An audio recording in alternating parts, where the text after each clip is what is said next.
High, তো আসসালামু আলাইকুম ওরহমতুল্লাহ। তো বলেছিলাম আগের ভিডিওতে যে ড্রাগন ফলটা কীভাবে আর কি খারাপ হলো বা খেতে হলো না আর কি, সেরকম কিছুই নাই। ও জাস্ট একটা মিস্টেক বলতে পারো বা একটা দুষ্টামি।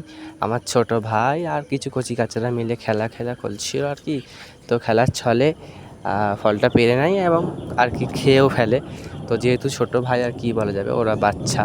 তো আলহামদুলিল্লাহ, কষ্টের কিছু বলারই নেই, কেননা আবার দুটো ফল অলরেডি হয়ে গিয়েছে, যা এই ভিডিওতে অলরেডি তোমরা দেখতে পাচ্ছ।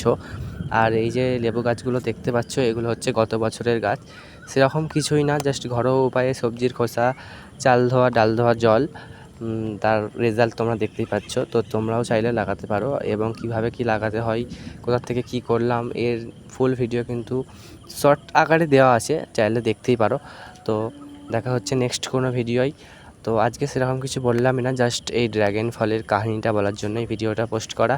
আর হ্যাঁ, ইগনোর মাই ব্যাকগ্রাউন্ড সাউন্ড, প্রচণ্ড বিদ্যুৎ বিজলি আর কি চমকাচ্ছে এবং বৃষ্টি হচ্ছিল। তো দেখতেই পাচ্ছ ড্রাগন ফল দুটো, আর ওই যে দূরে সেই স্টিকটা। তো দেখা হচ্ছে নেক্সট ভিডিওয়। Subscribe please. আল্লাহ হাফেজ।